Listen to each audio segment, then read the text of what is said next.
Senador, solo preguntarle qué opina sobre esto que ha sucedido en torno al nombramiento de Manuel Bartlett. No, el nombramiento de Bartlett, sí, Sí, de la CFE. sí. No, bueno, yo creo que no hay nombramiento como tal todavía. Es una propuesta del virtual candidato a la presidencia, del virtual candidato ganador, y cuando ya le entreguen circunstancia mayoría del virtual presidente electo. Y yo creo que pues el señor tiene sus estrategias, el presidente electo tiene sus estrategias, va a tener que demostrar las capacidades, el conocimiento en la materia, la reestructuración que dice que se van a hacer en el sistema energético. Y bueno, habrá que esperar si esta propuesta se confirma a partir del 1 de diciembre o simplemente siempre fue una propuesta y no un nombramiento. Y de confirmarse, ¿qué opinaría usted? Pues que tendremos que esperar y tendremos que darle seguimiento a las propuestas de reestructuración y de cambios que van a hacer a la CFE. Me preocupa más el tema de ¿cómo lo dijeron? Borrón y cuenta nueva. Eso me preocupa más, porque entonces todas las deudas de la gente que no pagó por A, Z o Y, pues van a quedar como un pasivo para la economía mexicana.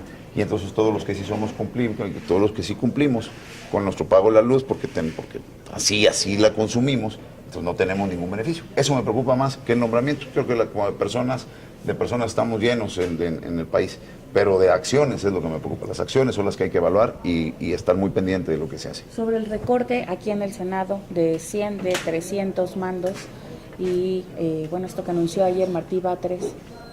Tendríamos que esperar que vengan. Son acciones que están proponiendo. Tendríamos que ver cuáles son los mandos que va a recortar, si va a perjudicar al personal de base, si va a perjudicar al personal de confianza que lleva trabajando y se le van a respetar sus derechos laborales al momento de despedirlos, bajo qué esquema los va a despedir, si no simplemente por una economía o si porque tiene alguna otra injerencia. Tendríamos que esperar. Las acciones y propuestas se tienen que ver reflejadas para después opinarlas. Una propuesta solamente es eso, una propuesta. Hasta ver qué se haga es cuando ya podríamos opinar. ¿El PRI se sumaría a estas propuestas de austeridad?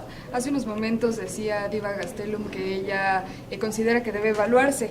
Sin embargo, el PRD y Morena se han manifestado a favor, consideran que en el Congreso hay gastos desmedidos y debe de priorizarse la transparencia. ¿Qué sucedería con Yo, el por PRI? supuesto, que estoy a favor de un principio de austeridad. Por supuesto que estoy a favor bajo el principio de transparencia, pero con orden y respeto a las normas y a los reglamentos internos que rige cada institución. No solamente es decirlo, sino el cómo hacerlo y qué hacer para que llegue al punto que la propuesta sea real. Yo estoy a favor de la transparencia, estoy a favor de la rendición de cuentas, estoy a favor de la austeridad, pero con orden y el respeto a los derechos de cada uno de los individuos que está bajo el régimen que quieren ellos recortar o que quieren ellos hacer. ¿Qué complicaciones podrían presentarse en este proceso? Una te la doy muy fácil. Imagínate que la Secretaría de Educación Pública va a estar en Puebla y un trabajador de la Secretaría de Educación Pública está casado con una trabajadora de la Secretaría de Salud que va a estar en la Ciudad de México. ¿En dónde van a vivir? ¿En Puebla o en el DF o en la Ciudad de México? ¿En dónde van a ir a las escuelas? ¿Quién le va a pagar la renta de la casa allá? ¿Van a tener que vender o van a tener que transferir sus créditos de su vivienda? Las guarderías de los niños tienen la infraestructura, los principios de austeridad para llevarse este principio de economía y de regionalización a otros estados. ¿Cómo vas a afectar la materia familiar, laboral, de salud, no solamente de la familia, sino de la infraestructura para atender a la gente que migra en este gobierno itinerante, como lo han mencionado? ¿Eso es un principio de austeridad o es un principio de engrosar los sistemas estatales?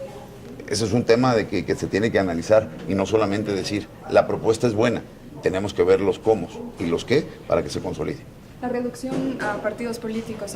Muy bien, yo estoy de acuerdo. El PRI, acuérdense que fue el único que renunció a sus prerrogativas en el 2017, renunciando al 100% de las prerrogativas que le correspondían desde agosto a diciembre y se lo regresó a la tesorería.